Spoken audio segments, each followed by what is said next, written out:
Hello, कैसी हो प्रिया? मेरी आवाज़ में बीते दिनों की कसीली यादों से उपजी नाराज़गी के साथ-साथ प्रिया के लिए फ़िक्र भी झलक रही थी। सालों तक खुद को रोकने के बाद आज आखिर मैंने प्रिया को फ़ोन कर ही लिया था। दूसरी तरफ से प्रिया ने सिर्फ़ इतना ही कहा, "ठीक ही हूँ प्रकाश।" हमेशा की तरह हम दोनों के बीच एक अनकही खामोशी पसर गई। मैंने ही बात आगे बढ़ाई, "सब कैसा चल रहा है?" "बस ठीक ही चल रहा है।" एक बार फिर से खामोशी पसर गई थी। "तुम मुझसे बात करना नहीं चाहती हो तो बता दो।" "ऐसा मैंने कब कहा? तुमने फ़ोन किया है तो तुम बात करो, मैं जवाब दे रही हूँ ना।" "हाँ, जवाब देकर एहसान तो कर ही रही हो मुझ पर।" मेरा धैर्य जवाब देने लगा था। "हाँ प्रकाश, एहसान ही कर रही हूँ, वरना जिस तरह तुमने मुझे बीच रास्ते छोड़ दिया था, उसके बाद तो तुम्हारी आवाज़ से भी चिढ़ हो जाना स्वाभाविक है।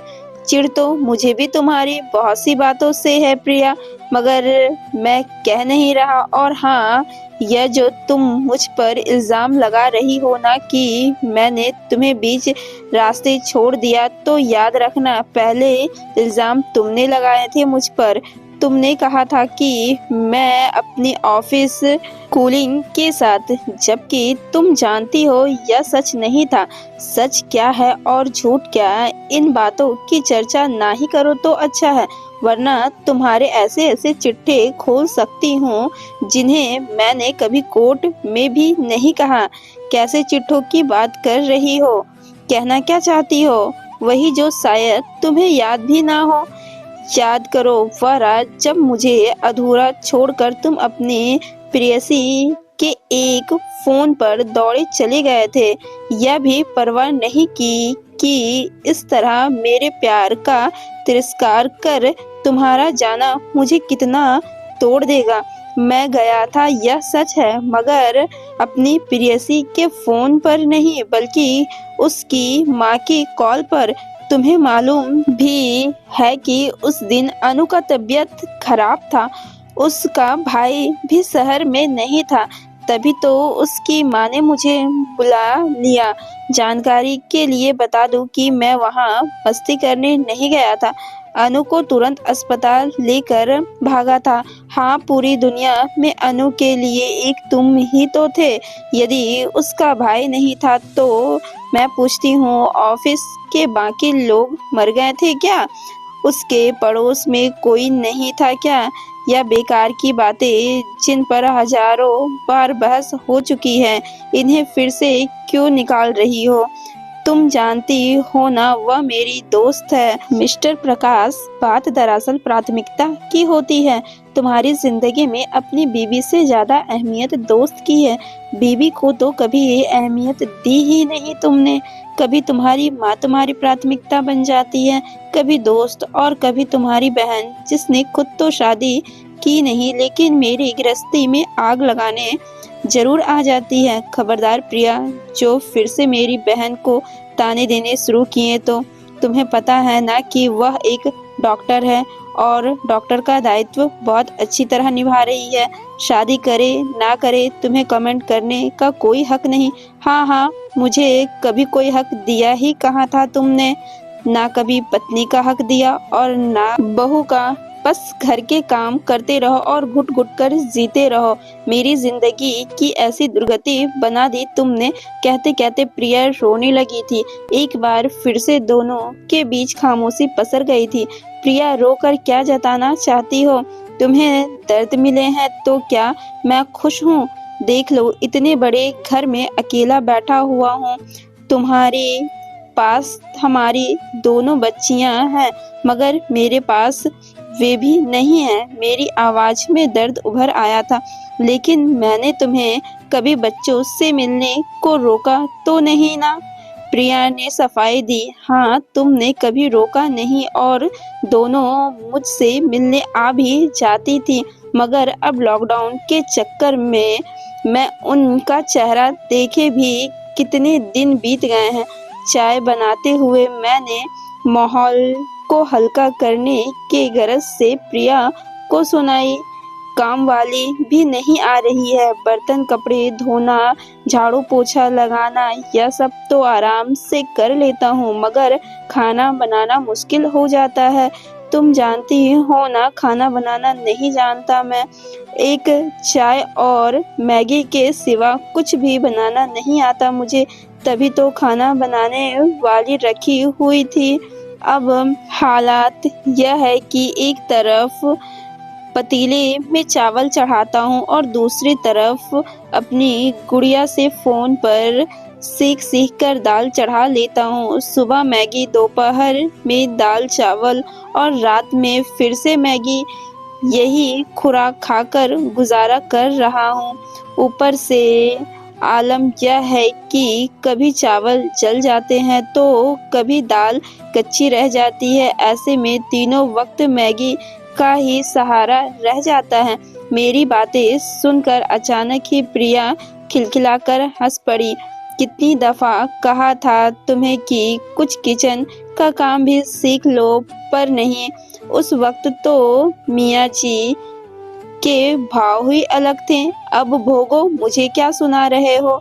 मैंने अपनी बात जारी रखी। लॉकडाउन से पहले तो गुड़िया और मिन्नी को मुझ पर तरस आ जाता था। मेरे पीछे से डुप्लीकेट चाबी से घर में घुसकर हलवा, खीर, कढ़ी जैसी स्वादिष्ट चीजें रख जाया करती थी, मगर अब केवल व्हाट्सएप पर ही इन चीजों का दर्शन कराती है। वैसे तुम्हें बता दूं कि तुम्हारे घर हलवा, पूड़ी, खीर वगैरह मैं ही भिजवाती थी। तरस मुझे भी आता है तुम पर। सच प्रिया। एक बार फिर हमारे बीच खामोशी की पतली चादर बिछ गई। दोनों की आंखों नम हो रही थी। वैसे सोचते बैठती हूँ तो कभी कभी तुम्हारी बहुत सी बातें याद भी आती है। तुम्हारा सरप्राइज देने का अंदाज, तुम्हारा बच्चों की तरह जिद करना, मचलना, तुम्हारा रात में देर से आना और अपनी बाहों में भरकर सॉरी कहना, तुम्हारा वह मदमस्त सा प्यार, तुम्हारा मुस्कुराना। पर क्या फायदा, सब खत्म हो गया। तुमने सब खत्म कर दिया। खत्म मैंने नहीं, तुमने किया है प्रिया। मैं तो सब कुछ सहेजना चाहता था, मगर तुम्हारी इस शक की कोई दवा नहीं थी। मेरे साथ हर बात पर झगड़ने लगी थी तुम। मैंने अपनी बात रखी। झगड़े और शक की बात छोड़ो।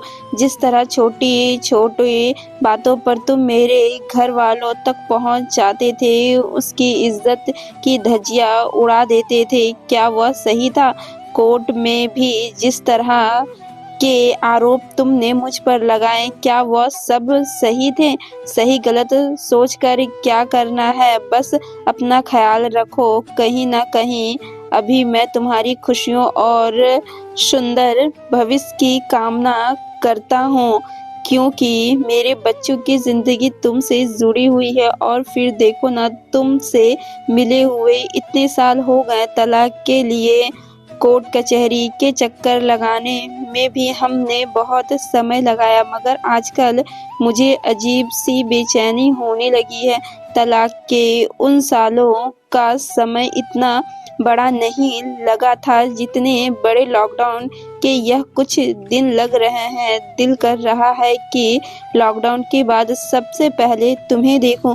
पता नहीं क्यों सब कुछ खत्म होने के बाद भी दिल में ऐसी इच्छा क्यों हो रही है। मैंने कहा तो प्रिया ने भी अपने दिल का हाल सुनाया।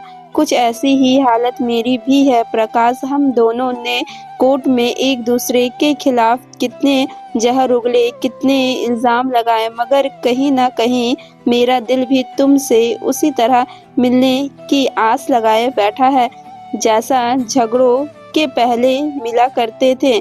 मेरा बस चलता तो अपनी जिंदगी की किताब से पुराने झगड़े वाले, तलाक वाले और नोटिस मिलने से लेकर कोर्ट की चक्करबाजी वाले दिन पूरी तरह मिटा देता। केवल वही खूबसूरत दिन हमारी जिंदगी में होते जब दोनों बच्चियों के जन्म के बाद हमारे दामन में दुनिया की सारी खुशियां सिमट आई थी।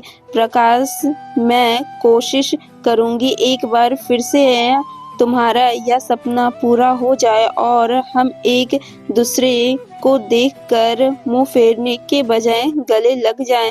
चलो मैं फ़ोन रखती हूँ, तब तक तुम अपनी मैगी बना कर खा लो। प्रिया की यह बात सुनकर मैं हंस पड़ा था। दिल में आशा की एक नई किरण चमकी थी। फ़ोन रखकर मैं सुकून से प्रिया की मीठी यादों में खो गया। धन्यवाद। मिलते हैं नेक्स्ट कहानी में। और ये वीडियो पसंद आए तो वीडियो को लाइक करें और चैनल को सब्सक्राइब करें।